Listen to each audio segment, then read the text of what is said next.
You're listening to Lisa Marie Varon, a.k.a. Victoria from WWE, a.k.a. Tara from Impact Wrestling TNA, and you're listening to WNS Podcast. And if you are not tuned in, I'm going to come back and Widow's Peak your butt. You're listening to the official Wrestling News Source podcast. For all of your information, go to WrestlingNewsSource.com or check us out on Facebook by searching WrestlingNewsSource.com or WNS Podcast. You can also find us on YouTube, Twitter, Stitcher, and iTunes by searching Wrestling News Source Podcast or WNS Podcast. Now being broadcast in over 45 different countries, here are your hosts, Daniel Herron, Tyler Abear, and Doug. That's right. What's up, everyone? I am Daniel Herron. He is Daniel Herron. I'm Tyler Aber. He is Tyler Aber. I'm Doug. That is Doug. And we welcome you to episode 209 of the official podcast for WrestlingNewsSource.com. For all of your information, go to WrestlingNewsSource.com. Check us out on Facebook, WrestlingNewsSource.com. You can find us on Facebook, WNS Podcast, on YouTube, WNS Video, and on iTunes, Wrestling News Source Podcast. You can find us on Stitcher, Player.fm, and Beyond Pod. Just search Wrestling News Source Podcast to find us. Give us a follow, won't you, on Twitter at WNS Pod. Won't you, not want you. We want you to. We would like for you to. Won't you? We would want you to. At WNS Podcast, at WNS_Daniel, and at That's me. _ Aber. That's And him. another place to find Daniel is in his bed. Yeah, that's where I will be as soon as the show concludes. Long drive back from Dallas. So how you guys doing? Doing good. Yeah? I'm just going to cut all the formalities and get right into it. You hanging in there, A-Bear? Mm-hmm. Yeah? I am. You ready to get fitted for your tux? Alright, Yeah. did it. Oh, you already did it? Okay, already cool. All right, well, I guess Um, I'll have to knock mine out soon. I'm probably going to go back down there. I feel so weird because the setup was strange because we went in there. They measured us. Why are you going back down? Are you going to get to that part where you say why you're going Yeah. Okay. I'm go, yeah. Go ahead. They measured us, and because Daniel doesn't know, so I don't know. they measured us, and when they gave us suits to try on, not the color, it's just Testers. mine was way super baggy, and they're like, It wasn't super baggy. It was bigger than you wanted, but it was not super baggy. yeah, well, yeah, okay. Tell the story. You wanted right, more so of a tell you wanted more of a form-fitting like suit, and it was a little baggy, not super baggy. like Bruce Lee. Wasn't fucking trash bags hanging off of you, dude. Okay, I give that. It's just that they didn't have the cut of suit that you wanted, like for try-on. Yeah, well, then it was like we'll go down 2 sizes or whatever, and then they wrote it down, and I guess they didn't have the what I thought we were gonna try more until like, hey, this is close to fitting, or this fits, or this is good enough. But then they just wrote it down, and we're like, oh, okay. We just tried it on once, but I don't know. I feel like I don't know if I should go down there or not, but I feel weird how they did all that stuff. You didn't like how they did it? No. Well, go down there. Go down there with me. Okay. Whenever I go, you can be like, "Hey, this is my guy." Get him fitted, and while I'm down here, Yeah, we can do You that. should go when those chicks aren't there and be like, "Yo, I didn't like the way they did stuff." It's like I want to like refit or whatever. Yeah. cool deal. This motherfucker is asking us shit. Like, you guys want to do this? She's like explaining options and shit to him. He's like, "What? You guys want to do this?" It's like, I don't know. You fucking tell us what you want us to wear, asshole. It's your wedding. Well, you I'm make the glad- decisions. I'm glad that lady asked me some questions because like, what's the color of her dress? I thought it was white because we are, or white shirt that we're gonna wear under the vest, and she's like, if it's white, we can wear white, but if it's cream, we have to match it with that color too. And I was like, I'm pretty sure it's white. Let me text her. Oh shit, it's cream. Tyler didn't know if she's a virgin or not. I'm just fucking. Is it Jokes. white? I got jokes. I got jokes. Like, is it white or is it off-white? What we call a hussy white. Well, the dress can be white. The gloves can be off-white. So, yeah. Joking. Yeah, joking. all jokes. And also, what we found out too is okay, just to let you know, a rehearsal is gonna be that Thursday. Nah, I'm not going to make that. Okay. Yeah. But and also they said the pick up the suits is 2 days before the wedding. Great. Yeah, I got to so be responsible for this for 2 days. then, yeah, for 2 days you gotta Yeah, be super I have to responsible. not lose something.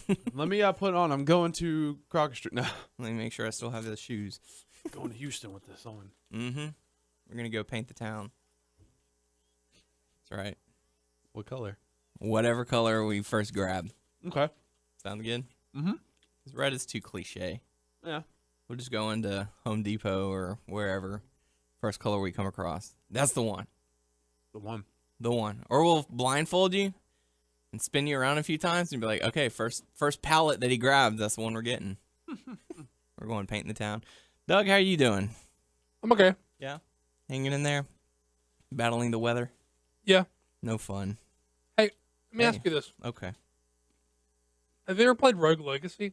Rogue Legacy. I Yeah. do not believe so.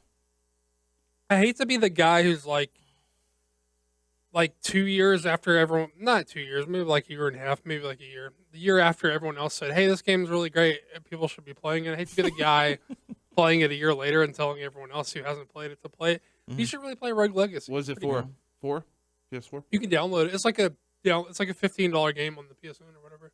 You can download it. That's quite an investment. It's worth $15. What's it about? It's just like a roguelike platformer. It's like you go into a castle Mm-hmm. and it like every time you die, Mhm. like it regenerates. It's like never the same. Like it's not the same layout. Like every time you go back in, the layout of the castle changes. Hmm. And every time you die, like your guy's dead for sure, like for good. And then you get like a descendant of his, like a kid of his. So it's like the legacy of the guy, and they get like they give you like 3 to pick from, and like they all have like different like traits and characteristics. So you never play the same person twice, and you don't play the same castle twice. It's like, and like you're trying to get all this gold while you're inside the castle. Mhm. Then you like beef up your stats with the gold that you buy, like you know, sort of like RPG element type stuff. But you have to spend all your gold because they like once you get in, you got to buy everything that you can afford because there's like this little gatekeeper guy who tells like you have to pay him all your gold to get back in. So if you don't spend your gold, like he takes it all like to get back into the castle or whatever. Huh. So it's really weird, but it's only like $15 and it's like super cool. Hmm. Definitely worth it. Might have to check that out.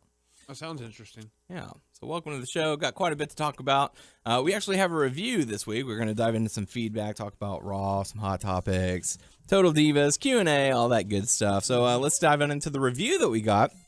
This one is from Stitcher, from Joshua 2015, giving us 5 stars. Thank you very much. Saying excellent, a must for any wrestling fan. Saying 3 friends talking wrestling. It's that simple and it comes across great. Each have their own opinions and are able to argue and debate in a mature manner. Plus, every so often they give us a great interview, such as one from Roman Reigns, Booker T, Mick Foley, and more. It's filled with love and support for the indies too. Great humor. Give it a try. So thank you very much. Thank we you. appreciate Thank that. you. Thanks for stretching the truth for us, Josh. We appreciate that. Mature manner. Yeah. Yeah, very mature. Talking about butts and stuff. So, Appreciate that. Good looking out. Good looking out. yeah, so thank you very much.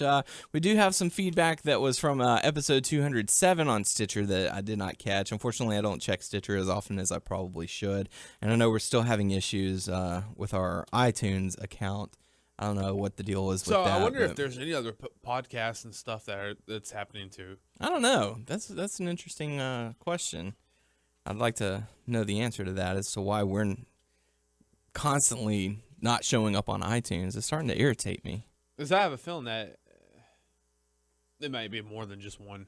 Yeah, because I know we have a lot of listeners that listen in from iTunes, and I'm almost tempted to start, pushing, hey, go over to Stitcher, or hey, listen through YouTube. But I know people don't like the YouTube because a lot of people listen on their phones now, so that'll take up some of their data. So, if you're having issues on iTunes and you want to make the switch, we'd highly recommend Stitcher, because it's always, 99 out of 100 times it'll pop up when it's supposed to.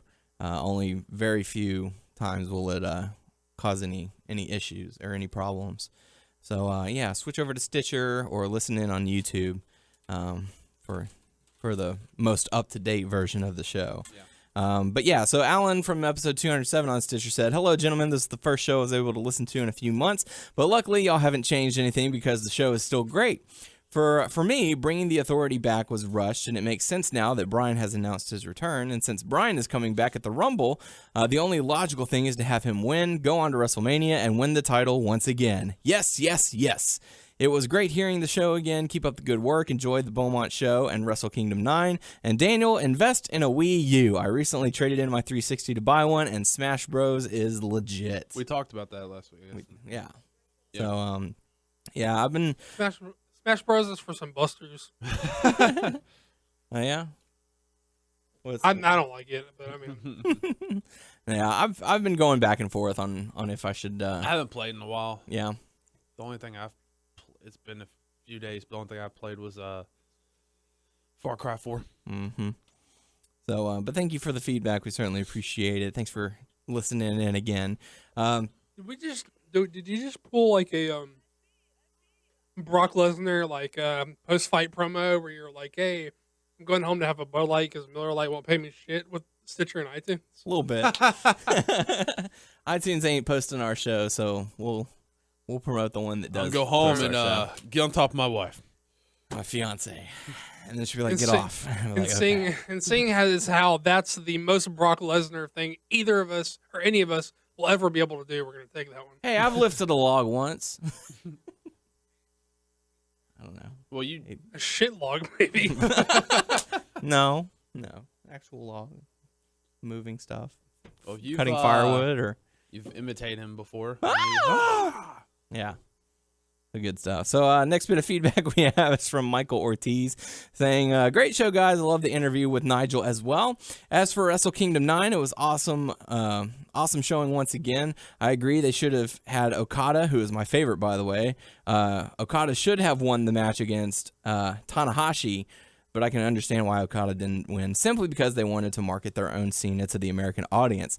I do also feel that the 6-man and 8-man tag match could have been better. Also, the commenting table was on the opposite side of the rain, either the rain or I'm guessing he meant rail.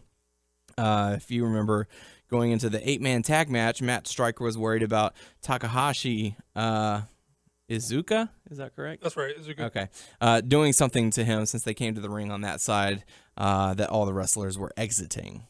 So there you go, as far as location. Yeah, I mean, you're totally right about the Iizuka shit. I forgot about that, and that's sort of his gimmick to rough up the but commentary guys. Oh, that's cool.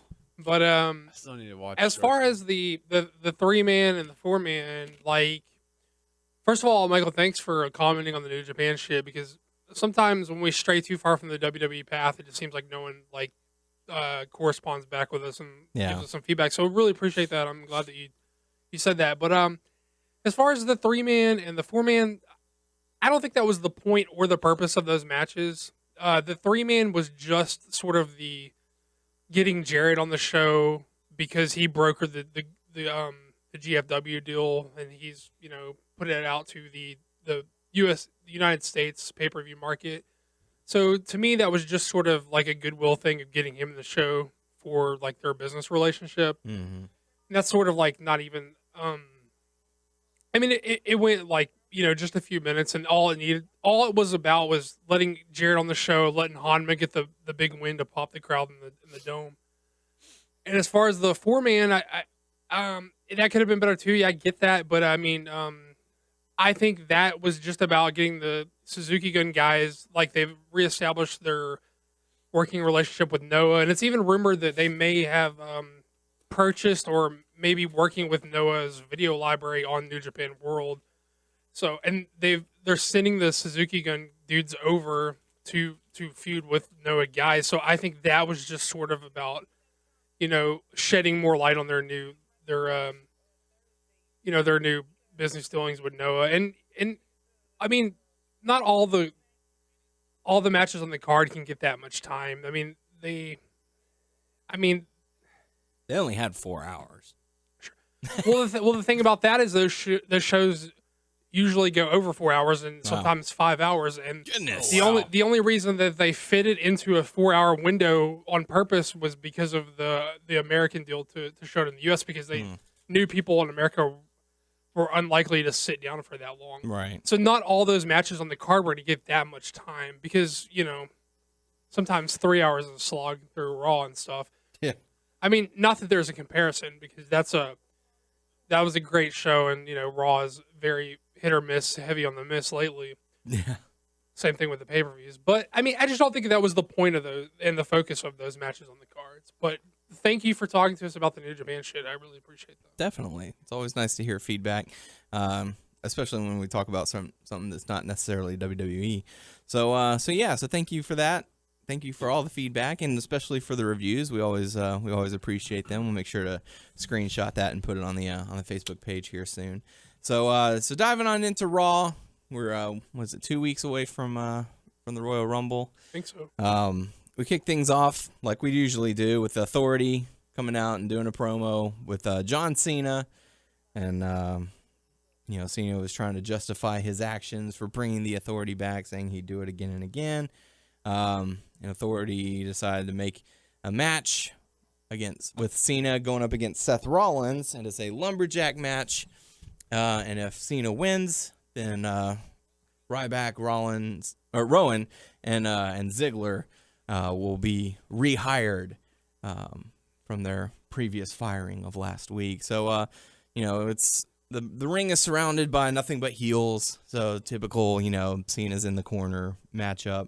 The match went, I think, like around 15 minutes or so, and we've talked time and time again about these two having a great chemistry, and that showed once again. I'm really hoping that one day we'll get like a solid 20 minutes where it's just those two, because I feel like every match that they've had, there's either, some kind of outside interference, J&J Security, Big Show, whatever it is, Brock Lesnar, or they're in a steel cage where it's gimmicky. I just want like a one-on-one 20-minute match with these two. But I don't know. But what do you think about the opening match, Doug? I mean, I think if you take the match itself away from all the shenanigans of if he wins, he's going to get these guys their jobs back, and the fact that all the lumberjacks were heels, and I think if you get away from that and just look at the work itself, I thought it was like a pretty good, not main event, but a pretty good TV match that it might as well have been a main event, right? Yeah. But I thought it was fine, even accounting for some of the shenanigans shit as far as like the Big Show giving the KO punch and stuff like that. I thought that even played into the match and sort of helped it some. But yeah, I thought this was pretty good. I understand being like bored with this story, ready for this angle to be over with. I understand all that. I feel largely the same. But if you're just looking at the work, I thought it was completely fine. Yeah, and whenever the ending came, and Rollins did pin Cena for the victory, the only thing that went through my head was, wow, they are really high on Seth Rollins right now, because he's beaten him in a cage match, he's beaten him in the lumberjack match, he pinned him at the Survivor Series. So he's, however you look at it, he's defeated John Cena 3 times within a number of months. Like, how many other superstars can say that they've done that? So like this is really a big deal that's not really being addressed by many, I feel. But what are your thoughts on that? Well, I think it's a credibility thing. Yeah. As far as this and what you're talking about, and even to sort of flash forward to the contract signing stuff with him giving the curb stomp to both guys, it's a credibility thing. They have to make you believe that he stands some chance of winning this match, or why book him in the match. Right. So it's a credibility thing. He's got to look like he can beat Cena. He's got to look like he can get over Lesnar too, and that's sort of why he's booked. Semi-strong. I mean, you could say strong. It's heel victories, no doubt. He's got shenanigans. He's got Kane. He's got Big Show. He's got J&J Security. Sure, but that sort of plays into like American heels and to even a larger extent WWE heels. That's just sort of how they get over. I do like all of the stuff that's going on, and I don't know how much of interaction they'll have at the Royal Rumble match. Lesnar and Rollins, but like I was telling him earlier, I like it when there is new confrontations, or I know they've never had a match before, but I like the idea of Rollins in the ring with Lesnar and stuff. Yeah. I want Cena in there too because Cena does good with Rollins too. You know, I like that. So all three of them, I'm looking forward to that match. Mm-hmm. And you know, it's also you know, it adds credibility to him as a possible contender in the match, but it also builds him for the future of, you know, of guys, because once, you know, Big Show leaves, once Kane leaves, once Orton leaves, they're going to have established guys to take those positions, and it looks like they're setting Rollins up to do just that. Yeah, I mean, I see where you're coming from. I think there's sort of a difference between like a heel sort of bullshit win on Cena. I'm not taking anything away from it, but I'm saying I feel like there is a large degree of difference between like that sort of win and Bryan like pinning him clean and something like that kind of. Definitely. Like that definitely has a higher meaning because there's no shenanigans, just straight one-on-one match. And that's why I'd like to see, you know, Rollins and Cena, you know, head to head, because one, they have great chemistry, and two, it would be okay, this is a good test for Rollins. Right. So, and you know, I'm sure that Cena would probably come out the victor in that match, but, you know, what would it take to you know, air quote, put Rollins away? So I'm definitely looking forward to to Rollins. Rollins doesn't have to beat Cena to come out better in the long run. He just has to have a really strong showing. And people have to buy into the fact that he could have at some point won the match. Yeah. I mean, ultimately, in the long run, is as much criticism as people give WWE booking and Cena to an extent because of how he's booked, like Cena does put the right guys over in the long run. Like when a guy reaches the platform of being a guy on his level, he puts him over. I mean, right. I mean, it's not necessarily time for Rollins to beat Cena. No. But they are, you know, definitely bringing him on his way. Sure. He's a lot higher up than a lot of guys. So I feel like he's closer and more ready than Roman at this point. Absolutely, I would agree with that 100%. But Rollins does end up getting the victory after, like Doug said, Big Show KO'd John Cena, tossed him back in the ring, and Rollins got the pin. So Ryback, Rowan, and Ziggler still fired, air quotes on that. How do you think they're going to bring them back? And do you think they'll bring them back in time for the Rumble? Probably gonna be some sort of match with a stipulation, right? I was sort of under not the impression, but my guess was sort of that in the build-up for. I sort of felt like we were going to get a Sting tease early, like before the Rumble, which he somehow tied to bringing the guys back. Because I don't know how else you get to a Sting Triple H match if they intend to do that. Yeah. Then Sting somehow having some sort of power, or Sting somehow having some sort of leverage to bring these guys back. I don't know. That was sort of like my guess, but who knows, right? Yeah, I mean, you know, it's very strange. You know, the way that they teased it for so long. Yeah. They're like, oh, it's that vigilante Sting. Oh, that's that guy who painted his face or whatever. But now it's like, oh, they're just going on as usual. Nothing, no mentions. So. Well, see, the problem with this whole angle with these guys getting fired is that they will get their jobs back, but they aren't going to be the guys who get their own jobs back. They're if Cena is the guy who gets their jobs back, then sort of like they don't get a rub because they had to depend on Cena to get their jobs back. Or even if it's Sting that gets them their jobs back, they don't get the rub because Sting is the guy they had to depend on to get their jobs back. Yeah. So these guys are like lame ducks no matter how they get them back. Right. Like, are they just gonna have to like jump the barricade at the next week's Raw or something and add a stipulation into a match? Or I mean, it's just very strange as far as timing as well. So, but whatever. So, you know, next up we got a backstage segment with Stephanie McMahon talking to the Usos and Dean Ambrose, basically telling Dean Ambrose he has to talk to Dr. Corbin, a psychologist who's actually a local wrestler from Louisiana, Mike Dell. We've actually gotten to see him wrestle. Is he actually from Louisiana? I thought he's Austin. He works a lot of Texas. Yeah, he might. I mean, he's on the border. Right. I don't know if he technically lives in Texas or technically lives in Louisiana, but he works a lot of independent companies in Texas and Louisiana. So. And we have gotten to see him to wrestle a couple of times. So it was really cool. As soon as I saw him, I was like, God, he looks familiar.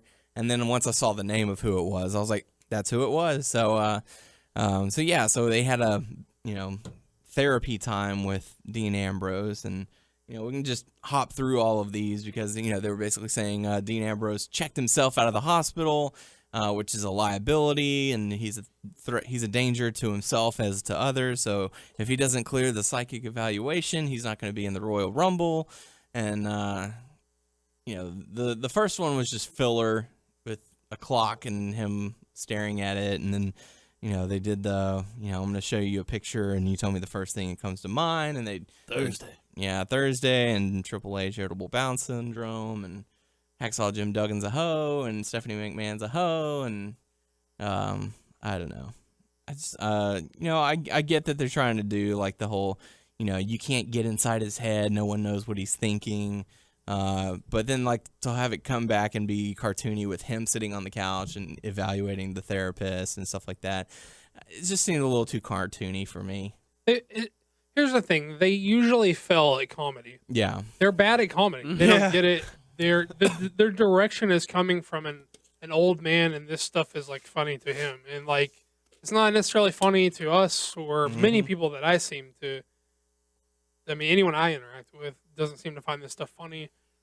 I think the last time they really hit a home run with comedy was the Hell No stuff. And, and that worked because they weren't like some guys that were supposed to be taken super serious at the time. I mean, at the time, they were a comedy act. Yeah. They were a comedy act who would win, but they were a comedy act. And Dean Ambrose, to me, is not a comedy act, and nor would I wish him to be a comedy act.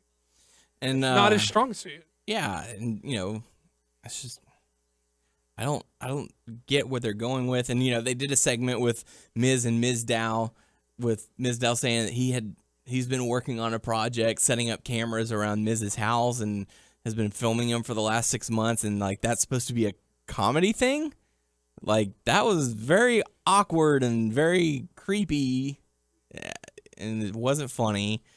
And there's the story going around that Vince is now writing the promos for Roman Reigns, and I don't know if you caught SmackDown. I certainly did, because I suffer and succotash. That was so lame. And the big wink to like the crowd, like, see, I can talk or whatever. Like, oh god, come on.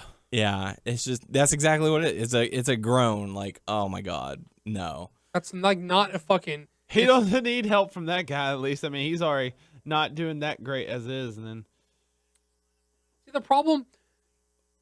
What Roman Reigns has that the other guys don't have that would work in his favor. He's not a better worker than these guys. He's not even a better talker than these guys. But what he does have to his advantage is he sort of looks like dark and cool. Yeah. And if you take that away from him, he loses a lot of his edge over the other guys. Yes. He's sort of, I mean, he's a good-looking dude, so I guess he has like the sexiness thing going. He's a good-looking guy. He's got the muscles. He wears the vest really well. He can play cool and aloof, but not talking like that. No. So like he loses what edge he has when they take the aloofness away from him. Especially on SmackDown when he was like, and that's a hard thing for anyone to say. Yeah. What's up? What's up, camera? Yeah. Like, and he said suffer and succotash. Yeah, which is not fucking cool and has not been cool in my entire life.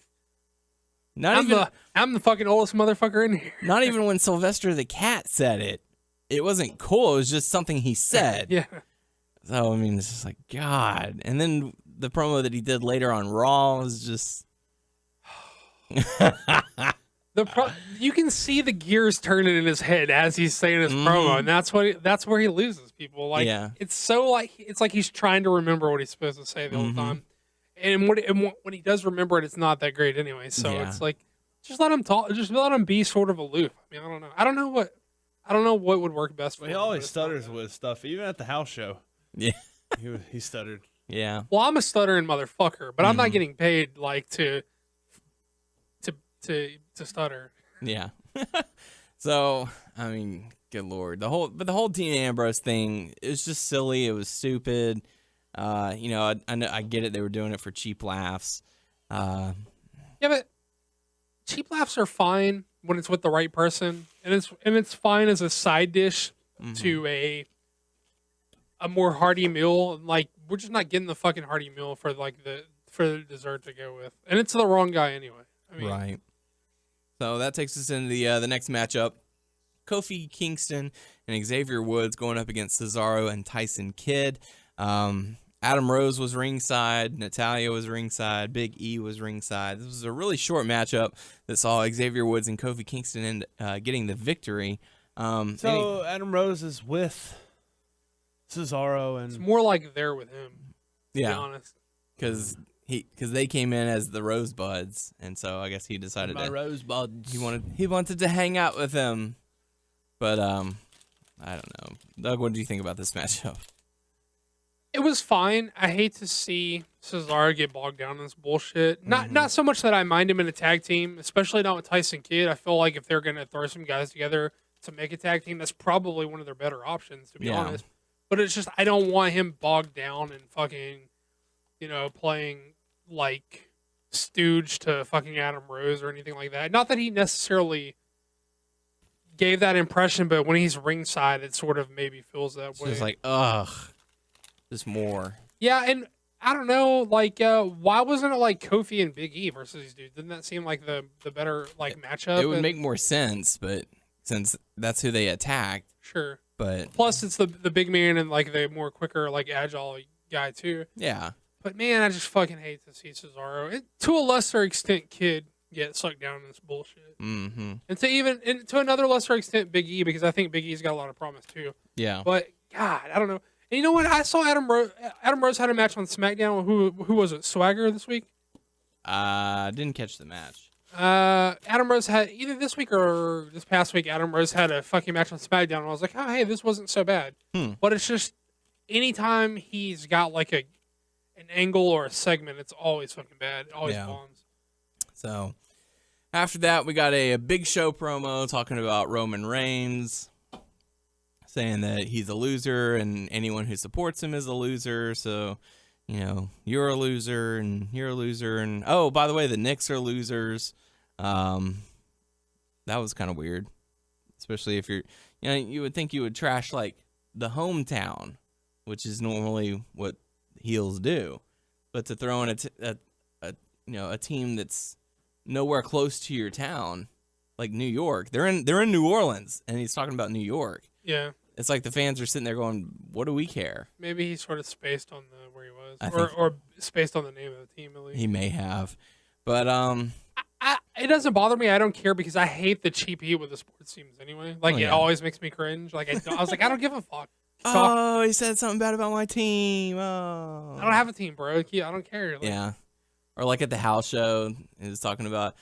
It was Lana talking about how terrible our city is. I'm just sitting there going, yeah, that's actually pretty accurate. Yeah. Our town does suck. So, but yeah. So after Big Show's promo, Roman Reigns no comes bun. down. I'm still. She still has me sort of fucked up over the no bun thing. You're still recovering from that? I sort of like the bun. I prefer the bun. I don't know. It's nice and tight. Yeah. So, tight like a tiger. So Roman Reigns' music hits, and Big Show decides to step out and start walking. And I mean, Reigns is like, "Hey, buddy, where you going? Oh, you know what?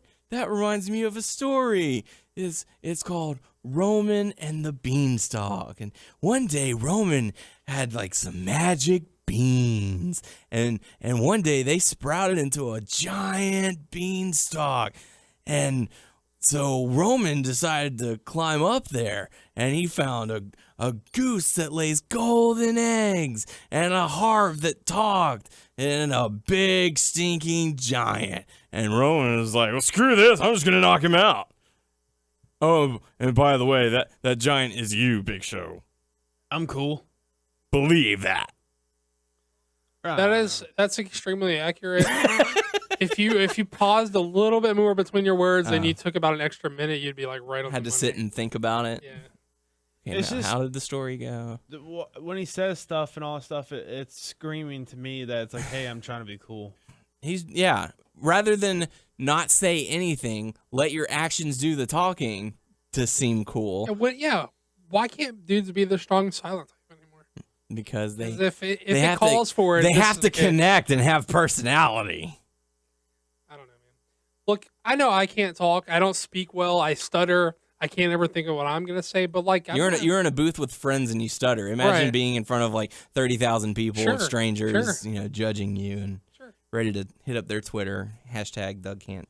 Sure. I'm saying, look, I fully admit that I could never do any better. I'm just saying, but I'm not getting paid to do better. You know, Right. But I mean, it was just so bad. So I mean, one, if you're gonna have him try and look cool, don't tell us childhood stories for beginners. Yeah, why is he doing Jack of the Beanstalk and suffering succotash? That's not fucking Boy, cool. why is he When doing has that that? shit been He cool? wants to do that, and he bashed on comics. He doesn't have time for that kid shit. Yeah, he doesn't have. He's a dad. Maybe that's why. Maybe that's why he's saying all that. He's watching Looney Tunes with his kid and reading story time and all that. Oh, maybe in like Superman, I have maybe in time like for 3 or 4 years he'll be into the comics and superheroes. But he ain't got time for that. So whatever. But yeah. So and then Got a good look though, guys. Got some presence. he He looks can good. just pull everything else along. Yeah. So after that, we got to see Roman Reigns going up against Luke Harper. The match was fine. I didn't get to check all of it out. I was switching back and forth between this and the college football championship game. But Roman Reigns ended up getting the victory. Anything to really take away from it?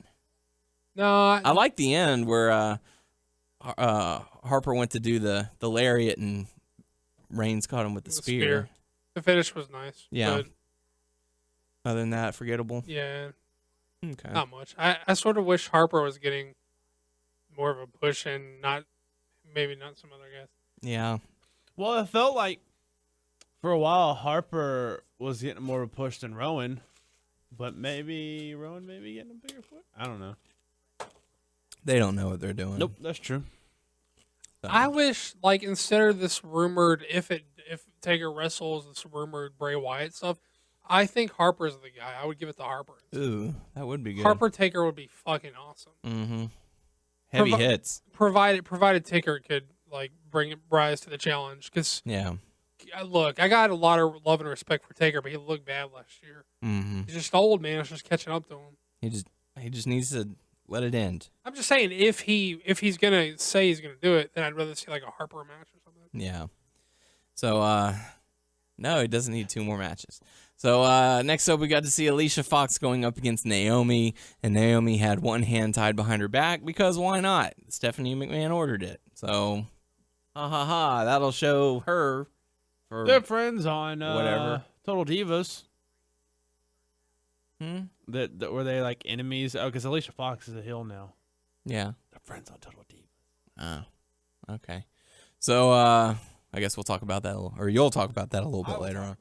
So, look, this stipulation was dumb, but I really, really like this match because I'm not even lying to you. Oh, yeah?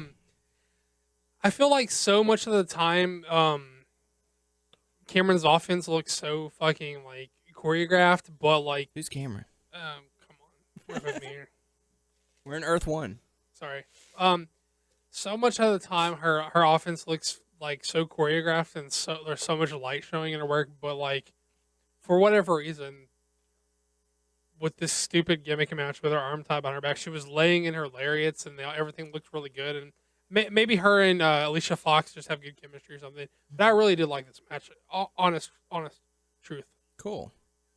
So Alicia Fox does end up getting the victory, which takes us to Paul Heyman and Brock Lesnar. I didn't get to see this promo, but I know that they were hyping up the contract signing and the domination that Brock Lesnar has shown. But one thing, I want to go back a little bit to the promo that John Cena had in regards to the championship.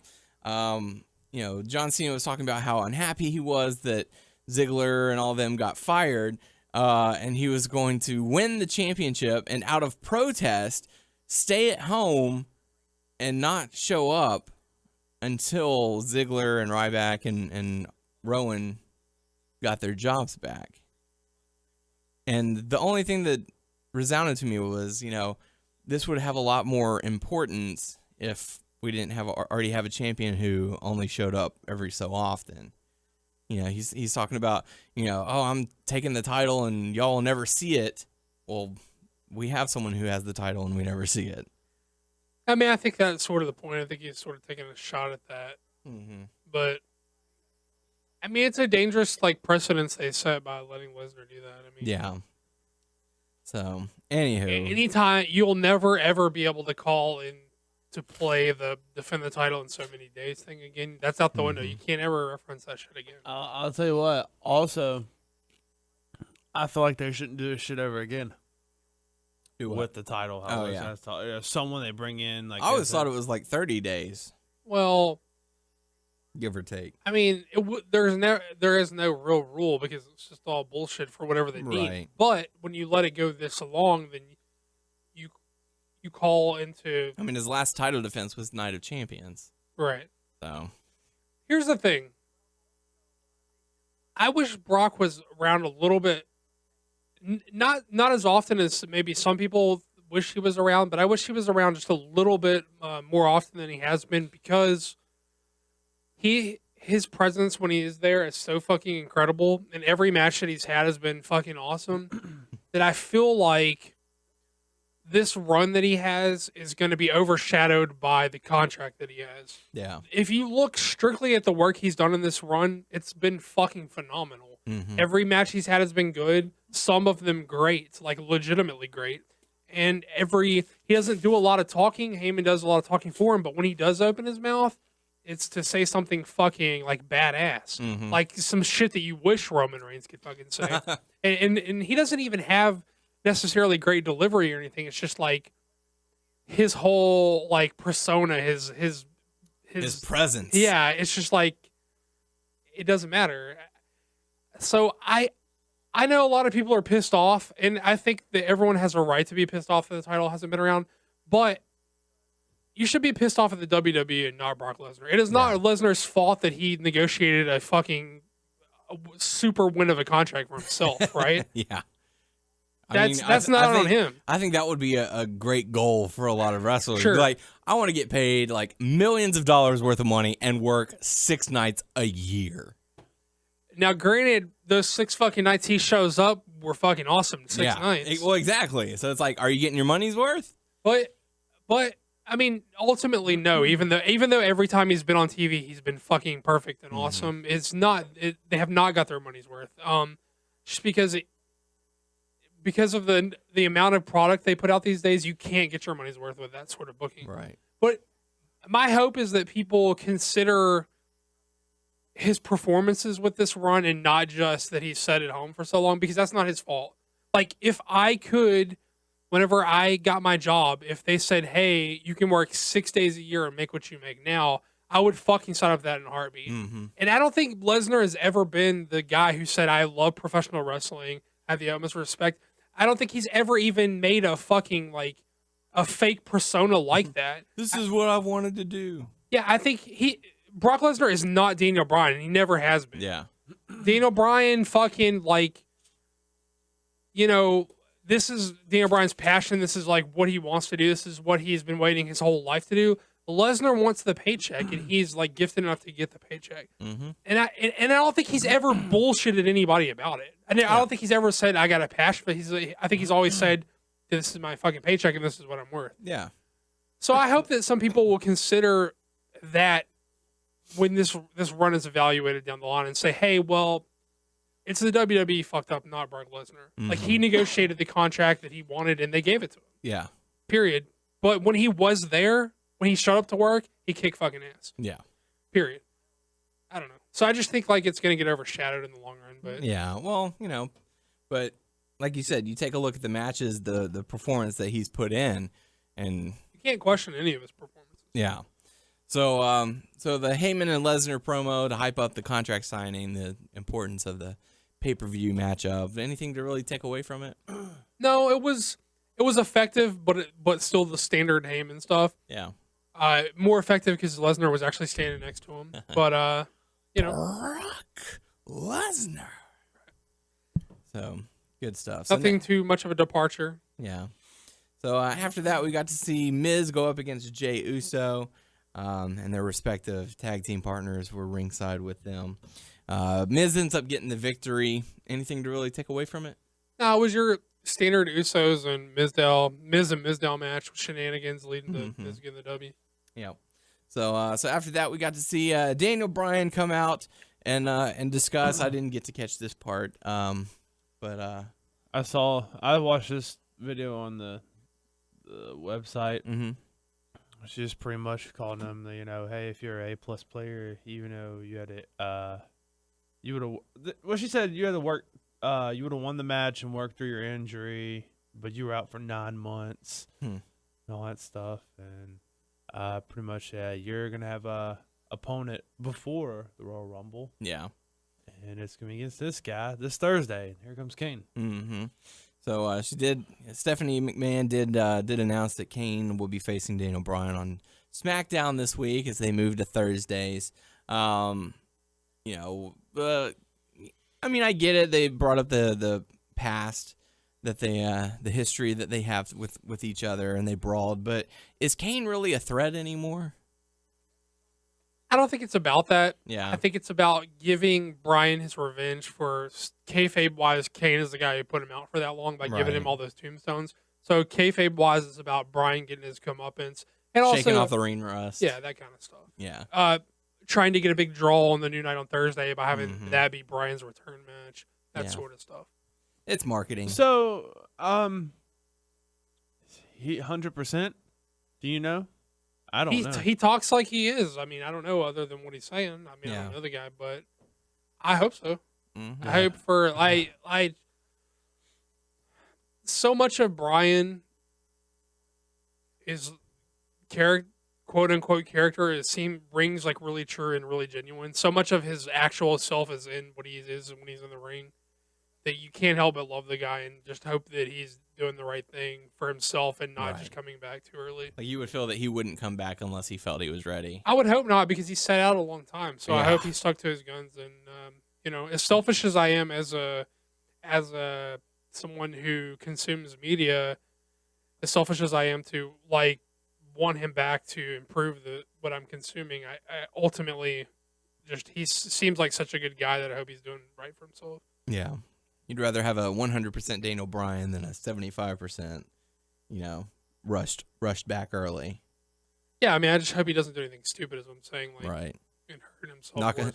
Not do the dives to outside the ring. Well, he already did that on his that's true. against Kane during the brawl. Yeah, during the brawl. Well, I guess he's doing okay then. So they had a big Here we brawl. go. I'm testing it out. Well, I think I heard a lot of it was how he would land on that missile drop kick when he would the bump he would take after hitting the missile drop kick. He would land so high up on his fucking neck and his back.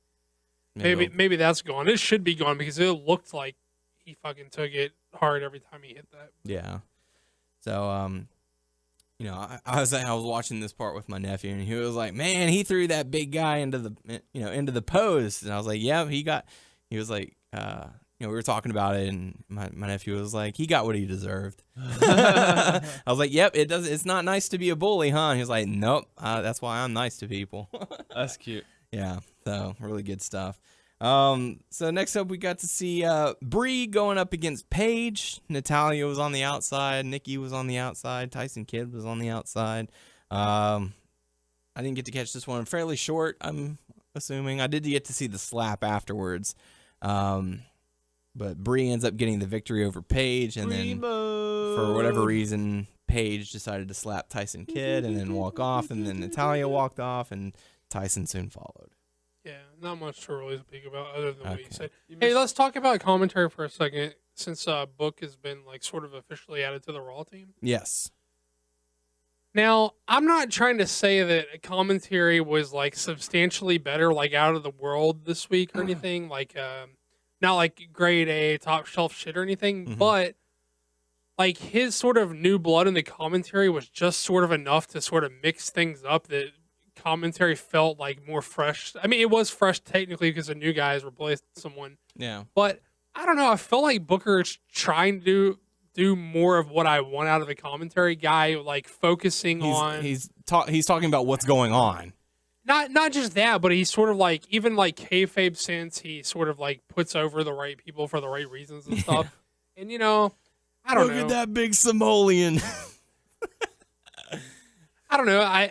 I enjoyed Booker on commentary this week. I thought it was like the new blood was a good mix up on the commentary team, and you know, commentary this week significantly less had me wanting to like pull my hair out and shit. So Cool. And I don't even think that King is the big perpetrator of most of what we're talking about. King is probably, he's more of like the guy who's falling asleep on the end who wakes up for like stuff every now and then just to spout a catchphrase. But how does Book act, or have they shown it where it's like, let's say JBL and Cole says something stupid and they go on, how does Booker act? Well, have they done that? JBL didn't fuck with Booker like he fucks with King or with Cole. And I don't know. He just doesn't do it. Well, hopefully he does. He doesn't do it at all. I mean, he doesn't start to do it. Up until now, like he doesn't fuck with him, Booker, like he fucks with everyone else. Probably for the best. So, well, then supposedly Book was the dude who beat the fuck out of Batista in that fight backstage that a couple of years ago or whatever. Yeah. Oh shit! It was. It says Booker and Batista. Supposedly, like years ago, supposedly Book handed Batista his ass in a fight backstage. That's awesome. That's funny. So that's the rumor. We should have asked him about that when he was on the show. Maybe we can have him on again.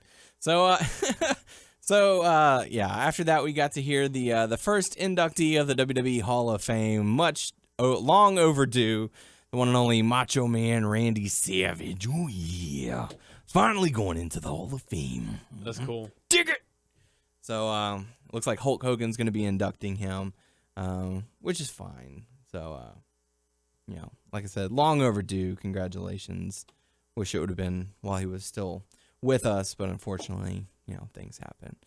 So, that takes us into the next matchup. Ascension going up against two local guys. Did JBL Who's shit on there? him like last time? Yeah.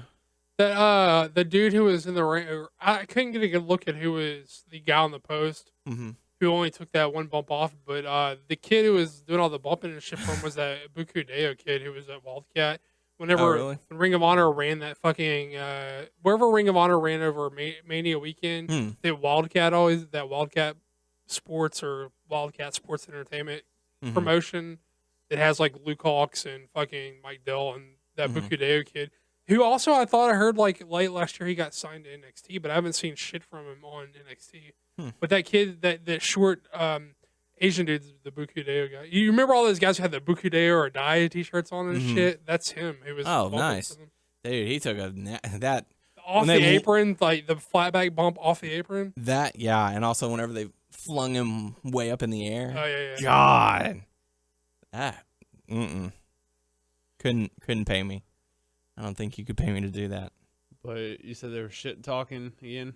Well, they showed like a little, you know, pre-recorded video where he's like, you know, we're better than the Road Warriors, we're better than Demolition, we are the Ascension, you know, and yeah. So JBL was like, oh, they couldn't tie their shoelaces. Well, I've seen a couple of people float the theory that this is like an ironic gimmick, which is never going to get him over if that's the case. But the irony of the push is going to be that they think they're the greatest fucking thing ever, but they never like actually beat anyone of any substance. So it's supposed to be ironic that they think they're Legion of Doom, but they only fight jobbers, which isn't going to get them over either. But I don't know. Pretty stupid logic. I don't know. If they're just shitting on them to shit on them, that's stupid and That's it's not going to get them horrible. over. If it's an ironic gimmick, that's not going to get them over. God, if it's that way and they're going to do that, it's like you're in there and it's like if I were in NXT, if I were the NXT talent, I would do just enough to not get called up to the roster. But you know, you want that, you know, I money mean, too, and you want to be on the main TV and get some time and money too. Yeah. You know, all the factor. You know, but I don't know. It's like, but if that's the case, those guys know it's like, man, this is fucked up. Yep. But that's what they get paid for. So it's like, would you rather stay in NXT, get the lower paycheck, and have a character that is over with the crowd, or would you rather be called up to the main roster and be made a joke? But you don't know if necessarily going to be a joke. I don't know. It's just, it's weird. I don't know. Okay, unless you're Dean Ambrose, Seth Rollins. Oh, okay. Unless you're Seth Rollins, you're pretty much looking like a joke. I don't know. You never know who's going to be the next breakout star. It seems like out of the whole batch, a few may make it to the top. We'll have to see. I mean, yeah, look at Ambrose, look at Emma, look at Paige, Bo Dallas. Bo Dallas. He's Dean- probably back on the. Dean Ambrose is even, not the character that he should be. Roman Reigns is not the character that he should be. Bray Wyatt. Bray Wyatt is not the character that he once was. Bray Wyatt is the character he should be, but they didn't focus in on it enough. Yeah. Like, they didn't make it.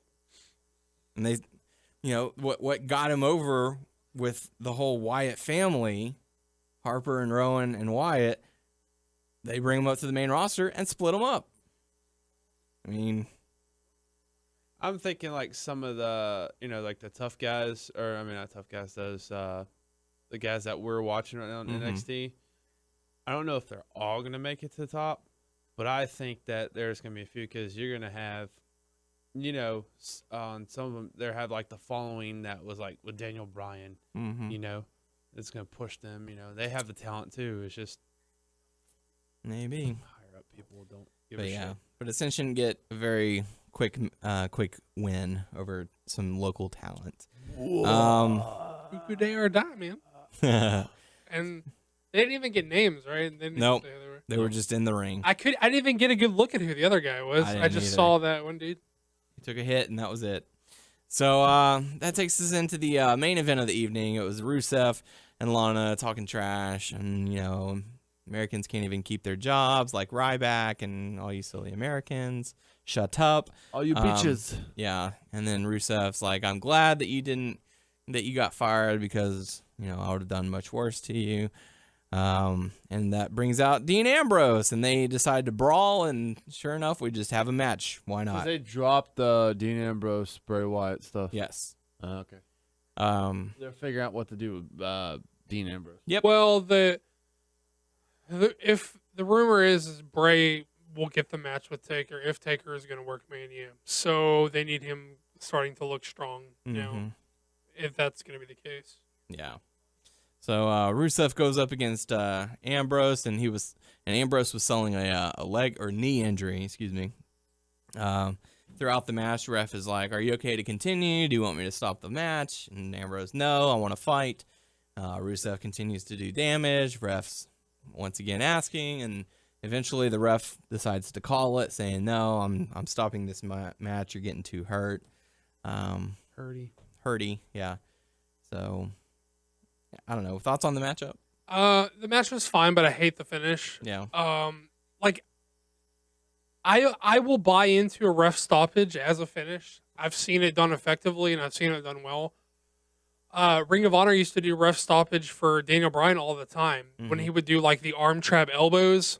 But the difference there is they call it like an MMA fight where Bryan would knock the guy out and the ref would say he's knocked out, he's not defending himself intelligibly or at all because he's knocked out. And so you can call it there. The ref would jump in to stop it. Like he's incapacitated, like he's not fighting back because he's knocked out. Right. You can't, but I have a problem with this and where I call bullshit is you can't call ref stoppage on limb work because that's like, doesn't work with pro wrestling because. Hey, you okay?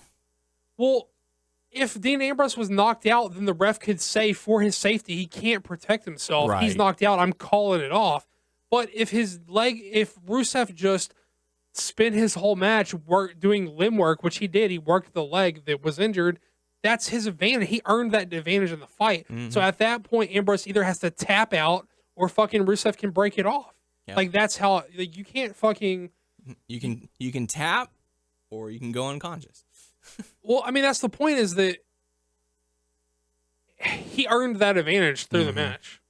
Like, to me, it doesn't go with pro wrestling because the psychology of pro wrestling is sort of built around that sort of stuff, like limb work, limb damage, selling an injury, selling what damage you've had in the match. So if you can call that sets a dangerous precedence that you could call limb work at any point in any match.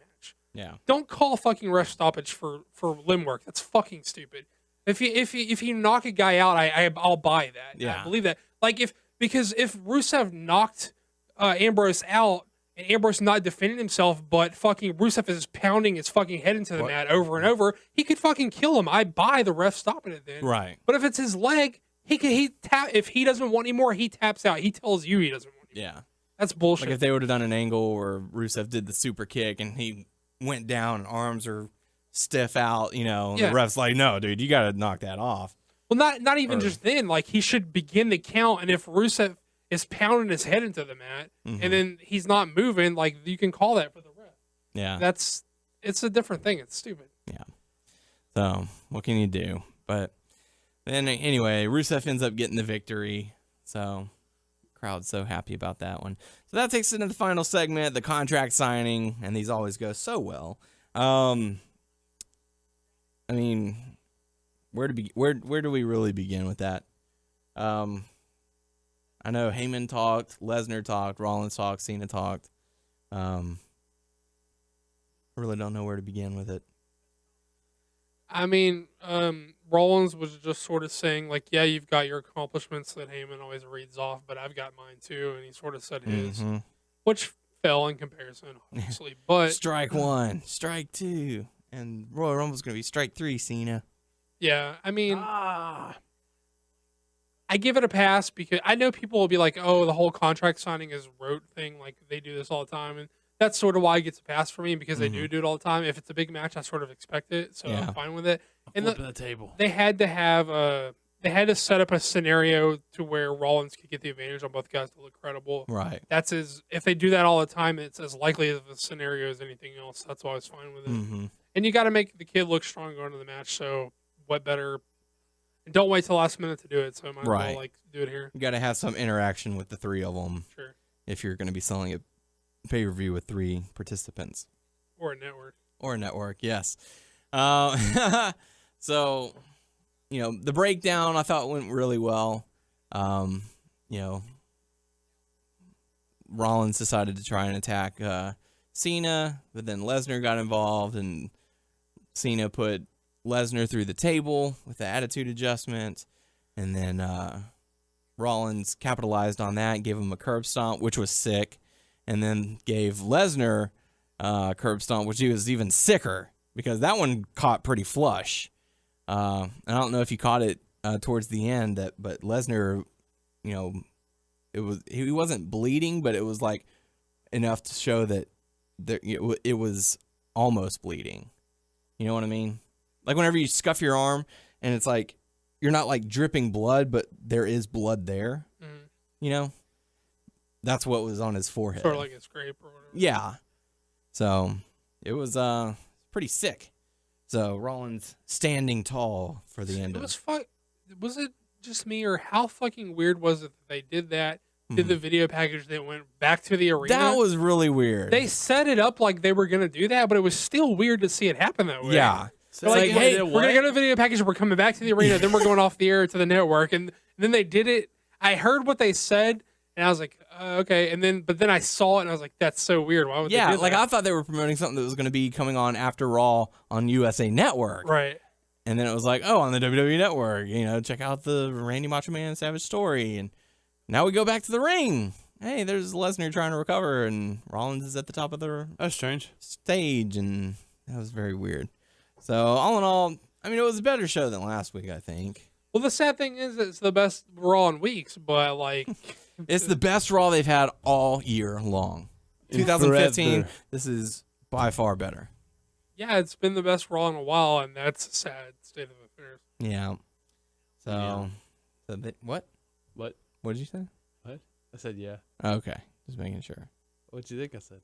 Don't worry about it. And now, Total Divas with Doug and Tyler. Mostly Doug. No wonder people call you fat on Twitter. Shut up! I have to say, I feel like a real diva. You are a grown-ass woman. Guess what? Total Divas time with What? Tyler. Mostly Tyler. And Doug. And Doug. Okay, so I did not get to watch last week, and I know you said maybe if we saw it, we would talk about it. I did not. It's okay, I only saw like 15 minutes of this show. Maybe if that. The one, okay, so this episode was,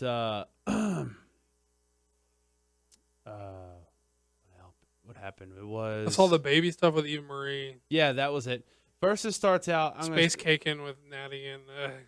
Huh? Was the pie brownie at this one? Uh-uh. That was the premiere, the re-debut or whatever. Oh. The one that I saw, it was it started out as It must have been last week's episode because they played that off whenever they had the Natalia and what's her name in her corner? Yeah. Paige. Okay, yeah. This one started out as with Paige with Big E in the hall. Mm-hmm. Big E walks up and they're like, this is a little tiny scene, but she chest bumped with him and then she was playing with his boobs. When you said playing with his and then pause, I was like, whoa, where's this going? Dick. Boobs. Dick boob? Penis boobs. Went to the hospital.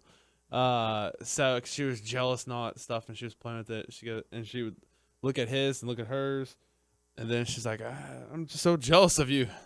And that was pretty much it. And then he walked away. It was a little tiny scene, but it was funny. But Nikki, that's one of the bright points of the show is always seeing the weird cameos from people. I always like that. Well, this episode, they didn't really show too much of what is it? What's her name? They didn't show too much of Paige, just a little bit here and there. But this episode, it focused around some of the new divas. But I guess we'll go along with the Bellas, whatever. So Nikki's still pissed at Brie. I did see a little bit of this stuff too. It's still, if you remember from last part, is it last part of the last season? I honestly don't. I don't know how they're playing it off as, if it's still the same season or not. Her and her brother tried to get John to break up with Nikki or whatever. Yeah, she's still pissed off, and they won't talk to each other. And every time, they interact, it's like, bitch, please, stuff like that. But throughout the whole episode, because there was different interactions with, there was Brie talking to Alicia Fox and Naomi, and they're talking. Then here comes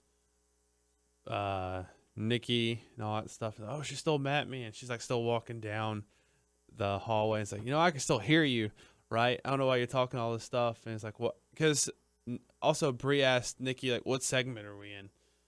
And she's like, why are you gonna talk to me? I don't want to talk to you right now, and you're gonna ask me what segment I'm in. I'm not gonna talk to you. And then she walked away. But also, they had a meeting later on. They had a meeting with, I guess, people who's doing their merchandise. They're getting some merchandise out there. And for the Bellas? Yes.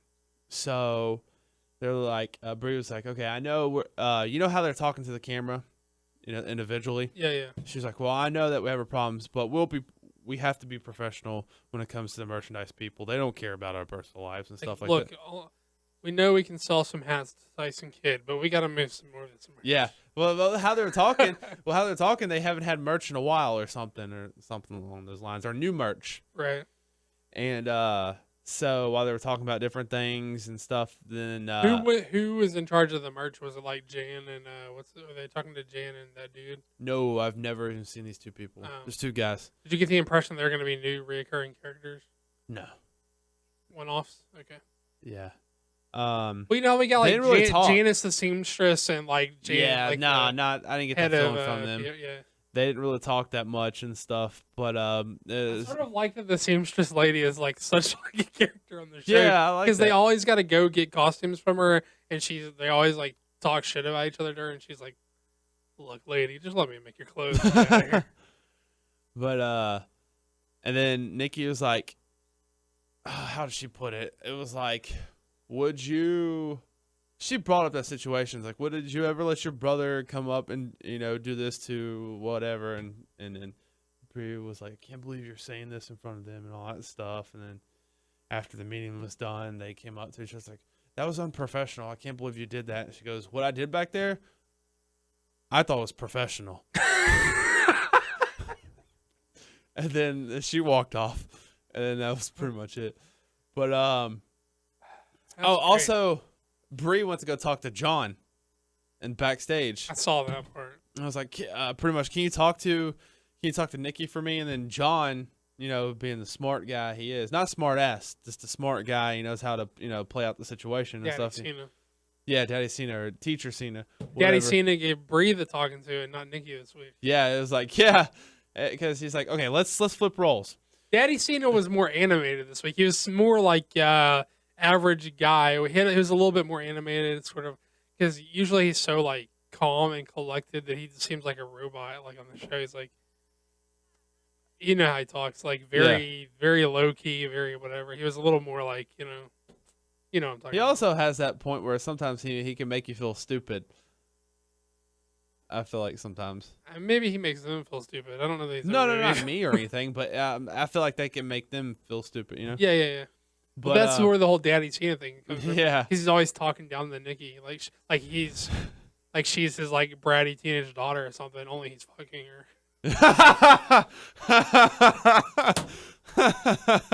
Boom.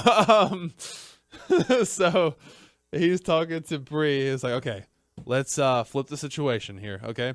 Say if Nikki went up to Bryan, said, hey, I don't like this, like you should get a divorce. How would you feel? And then Bree was like, well, all that stuff would happen. Then, all of a sudden done, we would, forgive each other. He's like, no. I know you. Well, what she was saying was like, but I said I was sorry. Yeah, but I'm so sorry. But he was like, would you be cool with Nikki if she just said like she was sorry after trying to break up your marriage? It's like, I know you. You're gonna, because that's your husband. That you're gonna have some resentment. And then if flips that scene where to talk to the camera, it's like, oh no, I think I might have ruined my relationship with my sister. And then later on, they're at John's house, and he was like, oh, you get with your family once a month, I think, but this time it's like, he was like, you usually get excited for this. I know you were excited for this because your cousins are in town that you don't get to see. So she didn't want to go, but he was like, yeah, we should go. And so they go to the party, wherever it is. Speaking of cousins, I'm going to cut you off because I'll forget if I don't tell you. Okay. This guy I work with who knows I like wrestling somehow, I don't know, was telling me that his wife is the cousin of Vicky Guerrero or whatever. Huh. I just thought it was weird. I'm going to investigate and see if he's bullshitting. See if it's legit. Yeah. Go ahead, continue. I don't blame you. Yes. So they're at the party and they're talking to different cousins or whoever's there. I don't know. And then they bump into each other, and then Nikki sees Bree, and then turns her back right in front of her and walks off and goes sees another cousin. They're talking and all that stuff, and then she was like, and then Bree was talking to Bryan, like, "Did you see that? You see what she just did?" It was funny, but then they start to. Oh, they missed the boat with. I'm sorry, I'm cutting you off again to interject with this. They missed the boat on Vicky. What if Vicky was around for Total Divas? That would have been sort of. Should have. They should have. I think so. But also Bryan, he looked cool, but he looked like a leprechaun though. Like not because he's short and not because of the colors of stuff he was wearing, but with the jacket and the hat, he looked like a leprechaun. Just did. It was a weird looking hat. But sorry. And then so Nikki was talking to a cousin of hers, and then like here comes Bree, and then the cousin leaves, and then they're starting to talk about this. Like Bree's like, I'm sorry for what I did, but you gotta understand how I where I'm coming from. And then Nikki's like, I understand where you're coming from, but you gotta understand where I'm coming from too. And then they start joking with each other, and then it kind of felt like things would get back to normal like that quick. And then Nikki was like, I still need my space. And that was pretty much it. So, because if they would have flipped the fucking script like that, or not flip it, but it's like that quick, I'm like, hey, we're friends again. I was like, you got to make it believable. That's not believable, but it almost led me to believe that would happen. But I stand with them. And then you got another storyline with Rosa Mendez and Alicia Fox, aka Foxy. So Rosa Mendez, who does she have a match with on Raw? It's whenever she had the like nip slip or whatever, right? No. It was when they pulled down her pants and you see her ass. Oh, that's right. He had okay, not that same thing. Okay, gotcha. But then she, after, I don't know who she was versing, but then after backstage, Paige and Alicia Fox were watching. Oh my God, I can't believe that happened.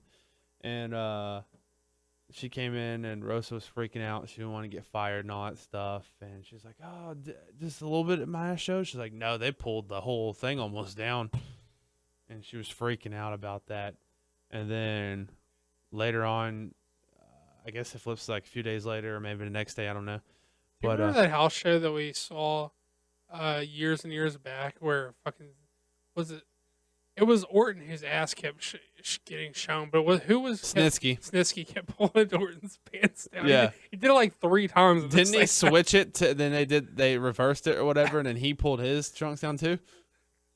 Maybe so. Yeah, it was weird. Go ahead. It's like super acne ass. Yeah. Ugh. So Rosa comes up to Alicia in the gym. She's like, guess what? She's like, what? Overnight, I got like 20,000 followers. Yeah, like that. something along the lines. And she's like, I can't believe that. It's like, it's crazy. It's like, so I have an idea. So we should have another wardrobe malfunction so I can get more followers and all that stuff. So Alicia Fox the whole time kept on saying, "You're crazy. You're crazy." She didn't, turn down. It's like, no, it's a bad idea. But and then later on, they go practice. They were bouncing on the bed together. Yeah, and then pulling each other's shirts down. Yeah, pulling her shirt down. Pulling Rosa's shirt down, and she's like, "No, this is not gonna work." It's like, "Yeah, you're right. I don't want us to get fired and all that stuff." But then what she said to the camera is like, even though it's not gonna work, it's still fun rolling around with her. Then later on, what's his name? Mark? Is that the guy's name? Carano. Yeah. It's Jan and Mark. Okay, yeah. Jan's the lady. Mark's the They're guy. backstage. Mark pulls Rosa away from some people. They cut to Mark, and Mark's like, "Look, you got 20,000 extra followers over that. We're gonna have to recreate this in every match." He's like, "Thank you. Me and Foxy have been working on that." No, that's not what he said. Yeah. Bullshit. That's funny though. Go ahead. That's not really It was funny. That was a bad joke. Go ahead. It's funny because it's the opposite. Because it's the opposite what he said. And It's he's just like, funny "You because think it I'm wasn't stupid? funny You think I'm stupid?" And she's like, "No." It's like, "I know what you were trying to do and all that stuff. And you can't do that." And he was like, how do I not know that one showing your butt, like that wasn't staged? It's like, it wasn't. I was just I was thinking about doing another time, because I got more Twitter followers and stuff. And if he was threatening her, he was like, you're this close from not being on the Diva, part of the Divas and all that stuff. He was grilling her hardcore, and he was like, "Nah, I'm just fucking with you. We gotta find a way to show your ass again." Yeah. And then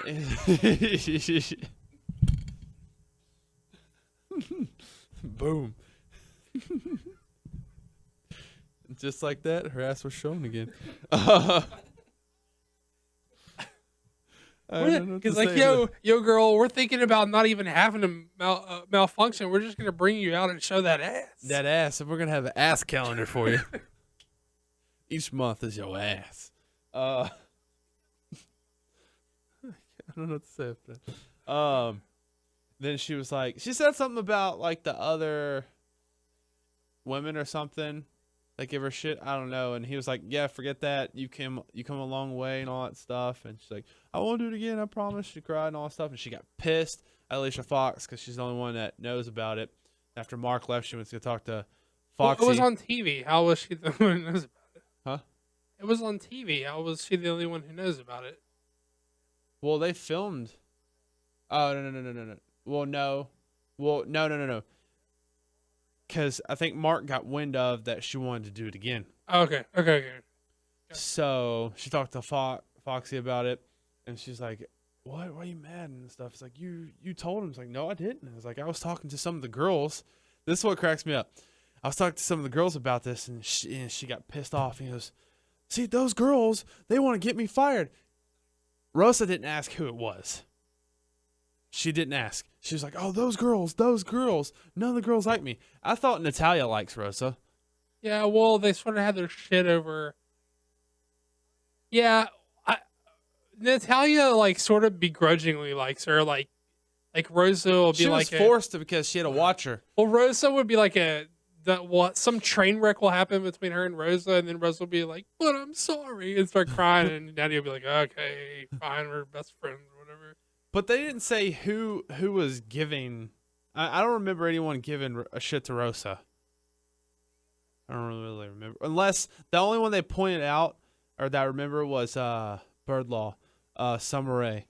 And other than that, they showed other clips of her, like Rosa saying things and like other divas in the background. Like, I don't remember this, but it was like Rosa was walking on by and there was Natalia, someone else, and Emma all in a group. And then when Rosa walked by, they looked at her. Like, I don't remember that shit.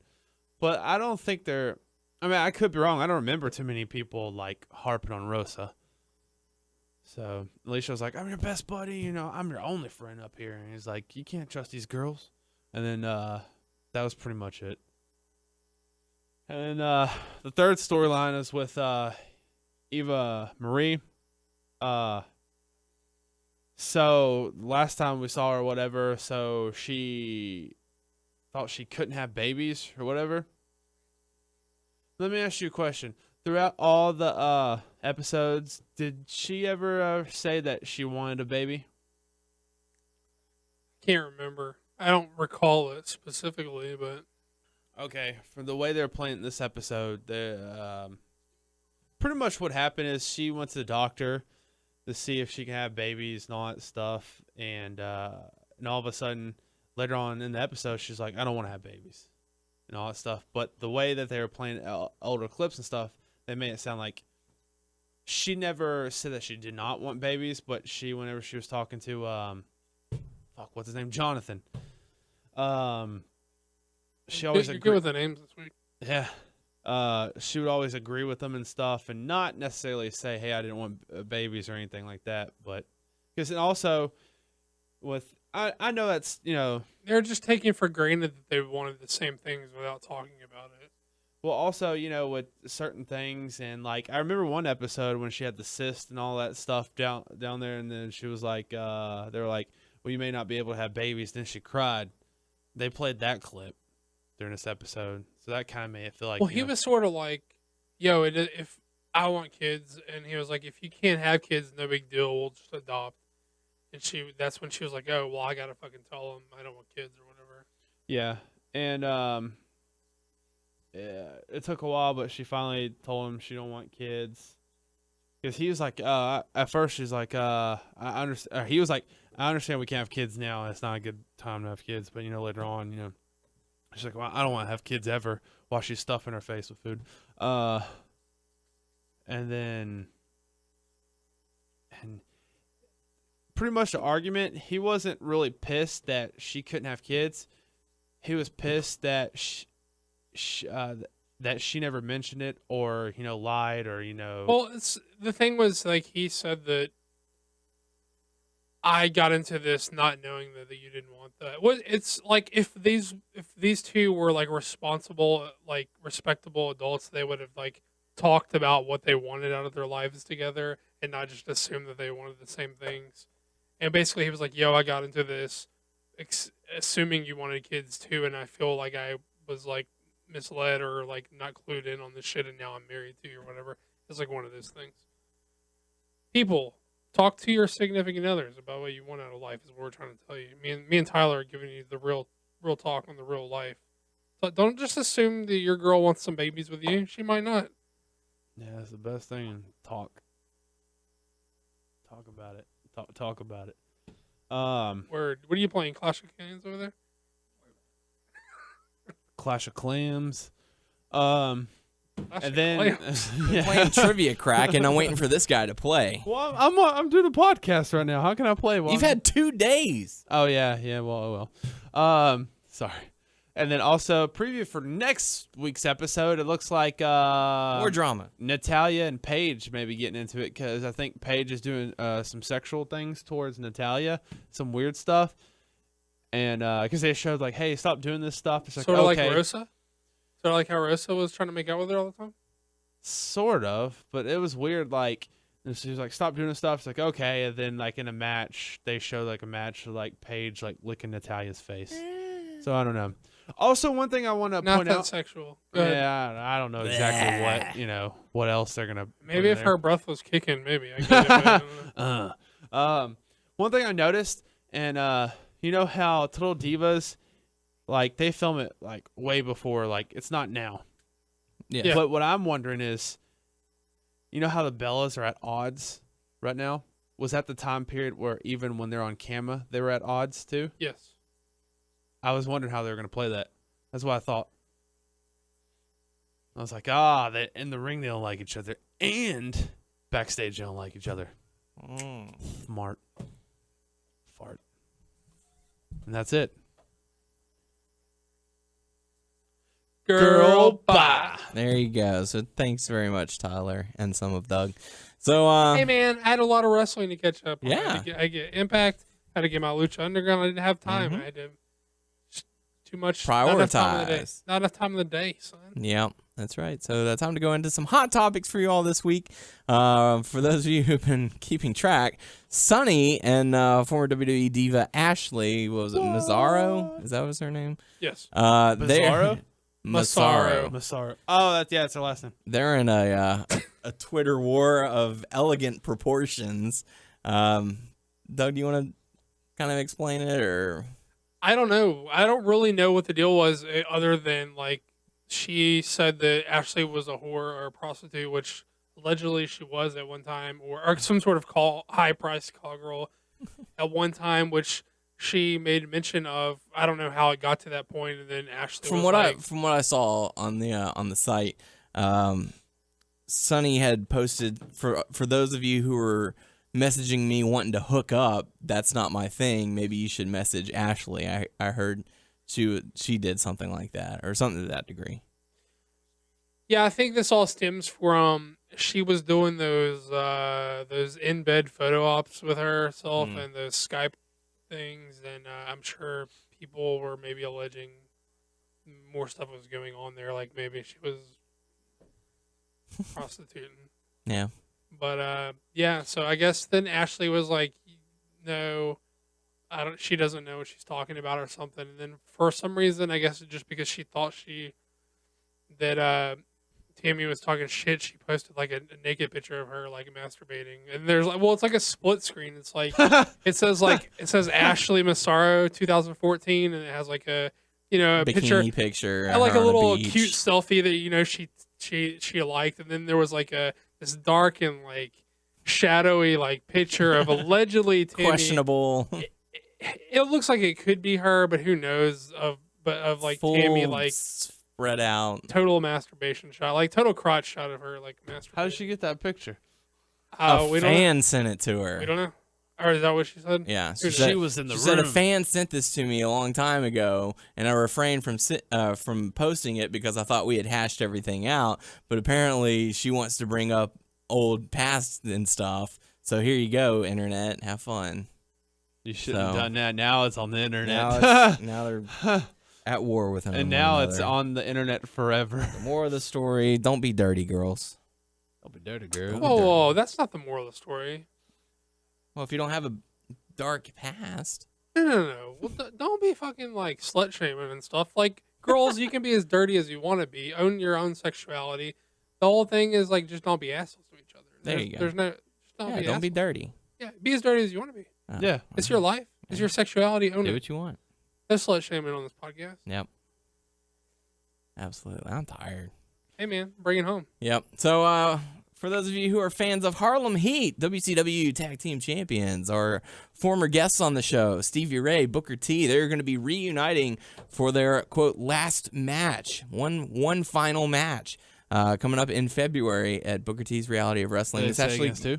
I have not heard, but it's going to be in February in Pasadena, so we might have to go and check that one out. Pasadena. Yeah, like where we went to the Invasion show, and they had their big. That's not Pasadena. Is well. Is the Pasadena the one that we first went to? I thought That Pasadena the was that Samoa little. Joe. Yeah, that's what I was thinking. Maybe. That was a nice little place. At least that's what I've been seeing. That's what I've been seeing Pasadena thrown around. That's what I Pasadena is what you're talking about, Tyler, I believe. Yeah. Unless I'm wrong. Yeah, I'm incorrect. And those of you who in the UK and Ireland who don't already have it through some other means, WWE Network is now now available in the UK and Ireland. People who wanted to wait until the the legit way. Yeah, I guess. Yeah, the honorable way. So there you go. Time to move on to the Q&A portion of the show. Your questions, our answers. First question come to us from Thomas. Drop it low, son. Drop it low. I don't know what I was gonna do. Jesus. Drop it low, son. Drop it low, son. Stick to Sorry, what you know. I fucked it up. Stick to what you know. I'm gonna come up with a better one. There is no better one. So saying, hey guys, with Macho Man Randy Savage finally getting inducted in the Hall of Fame. Ooh, yeah. I wanted to get your guys' predictions about the rest of this year's class. Who would you like to see most go in? Who do you think would go in? There's been a lot of talk about The Undertaker possibly going in if he doesn't compete this year. But I'm not sure they'd put Savage and The Undertaker in the same year. Just some musings from me. Wanted to get your thoughts. Take care, guys. Stay frosty. You think that not this year, but the next year? Catchphrase or something? What's Stay frosty. Stay frosty. All right. And not this Stay year, cool. but next year they would put Sting in? Maybe? Maybe. Yeah. I would feel like Sting would have to probably go in this year since they brought him in. I don't know. But if they're going to have him work over the next year or so, maybe just wait until next year. I don't know. Doug, anyone you'd like to see go in? I honestly don't give a fuck. I don't give a fuck that Macho went in. I don't give a fuck if Taker goes in. To me, it's just like a little cash grab tie-in for the Mania weekend, and there's they're not concerned with legitimacy at all. Yeah. And so it's hard for me to have any strong feelings, either positively or negatively, with the WWE Hall of Fame, just because they're not concerned with legitimacy. They're not concerned with setting a standard or honoring guys who surpass the standard. They're just concerned with like marketing people and using it as a cash grab, and that's fine. But like that's why I just don't give a fuck. Like I don't care either way. That's why I just don't care. Yeah. But I mean, like, were it a legitimate Hall of Fame where they were concerned with like some sort of standards, then I would have stronger feelings, but I just don't. Okay. Anyone from you other than Sting, Tyler? No. Okay. Yeah. So there you go. Thank you very much. I mean, come on, guys. Like, I'm not trying to come off like an asshole, but like, don't tell me if this were a legitimate Hall of Fame, would I be concerned with Macho going in, and would I feel strongly about Macho going in, and would I think it was long overdue that Macho went in? Yes. But also, do I think that does Macho being in a Hall of Fame that has Drew Carey and fucking Vince's limo driver lessen like how credible of a Hall of Fame it is that he's in, to the point where it's like, well, do you care if Macho's in the same Hall of Fame as fucking Drew Carey and Vince's limo driver? Like, come on, Mike Tyson. Yeah, Pete Rose. Talk to me about a real fucking Hall of Fame, and then I'll impassionately tell you about why Macho deserves to be in, but not this fucking joke. I'm gonna put Snooki in this year. Oh God, no. That's one thing they don't ever need to do. So thank you for the question. If let us know who you'd like to see in the Hall of Fame. Not Snooki. Oh. I wonder if listeners trying out new catchphrases like "Stay Frosty." Stay frosty, my Never friends. heard that before. Stay frosty. Stay frosty. You never heard that before? No. Go get a frosty from Wendy's. Well, if you Not hurry up, that we one. can. Okay. So final question coming to us from 123 MDF 456 saying, great podcast as usual. I'll just have 2 questions. Assuming Bryan wins the Rumble and Rollins versus Orton happens at Mania, where do you think Reigns will be at on the card? You touched on this a little bit saying Rusev, but I'm thinking maybe Cena sort of passes the torch, losing to Reigns. Also, assuming Reigns wins the Rumble, who would Bryan face? Maybe Big Show following the Authority storylines? Really hope Bryan wins the Rumble. If Bryan doesn't win the Rumble, I don't know what they do with him because he doesn't fit into anything else that they've set up at this point. All right. As far as the Rusev and Rusev Reigns stuff that Daniel talked about a couple of weeks ago, and then I sort of thought that Ryback was on the track. It looks closer to probably what Daniel said. I think that's probably a better route at this point. I think it's fine that's a fine matchup, like Mania-wise.